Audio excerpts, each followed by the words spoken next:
Tragedy has struck the heart of Ukraine once again, as a brutal Russian missile attack claimed the lives of at least 34 people in the city of Sumy. Ukrainian authorities report that two Iskander variant ballistic missiles, known for their devastating power and accuracy, struck the center of the city, leaving a scene of chaos and destruction.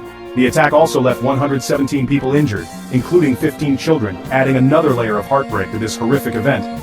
President Zelensky, visibly shaken, called for a tough response from the international community, condemning the attack as a barbaric act of terrorism. In the United States, a chilling incident unfolded at the Pennsylvania governor's residence, where a suspected arson attack has sent shockwaves through the state. 38-year-old Cody Balmer is now in custody, facing serious charges including attempted murder, terrorism, and attempted arson. Authorities believe Balmer deliberately set fire to the residence, putting the lives of the governor and his family at risk.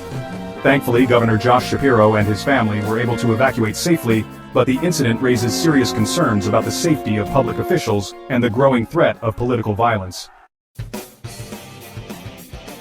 Across the border in Canada, the heart of the nation's automotive industry is grappling with growing uncertainty as trade tensions between the United States and China escalate.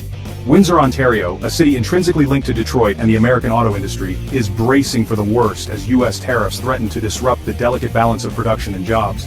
Auto workers in the region are expressing deep concern about their livelihoods, fearing that tariffs could lead to plant closures and widespread job losses. The situation highlights the interconnectedness of the global economy and the far-reaching consequences of trade disputes. The conflict between Israel and Palestine has taken another devastating turn, as an Israeli airstrike destroyed part of Al-Ali Arab Hospital in Gaza City, the last fully functional hospital in the besieged enclave. The Israel Defense Forces claim the strike targeted a Hamas command center located within the hospital, but the attack has drawn international condemnation, with many calling it a violation of international law. The destruction of the hospital has left patients and staff displaced, further crippling the already strained healthcare system in Gaza and raising urgent questions about the protection of civilians in conflict zones.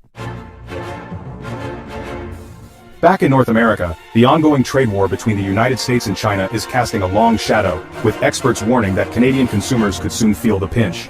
The tariffs imposed by the United States on Chinese goods are expected to ripple through the global supply chain, leading to higher prices for a wide range of products, including those purchased online.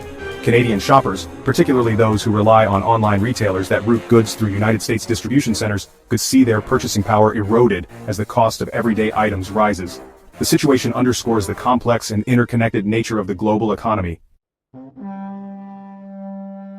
The Trump administration continues its aggressive trade policies, this time setting its sights on China's booming technology sector. President Trump announced a national security investigation into the semiconductor industry, a move widely seen as a prelude to further tariffs on Chinese electronics.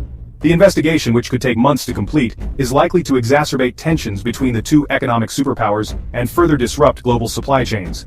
The administration argues that the move is necessary to protect American jobs and intellectual property, but critics argue that it will ultimately harm American consumers and businesses by driving up prices and stifling innovation. A disturbing trend has emerged within the Trump administration, raising serious concerns about due process and the rights of immigrants.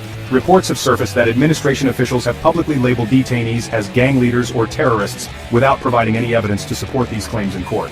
This practice, which appears to be widespread, has drawn sharp criticism from legal experts and human rights advocates, who argue that it undermines the integrity of the legal system and violates the fundamental rights of those accused. The lack of transparency and due process raises serious questions about the administration's motives and its commitment to upholding the rule of law.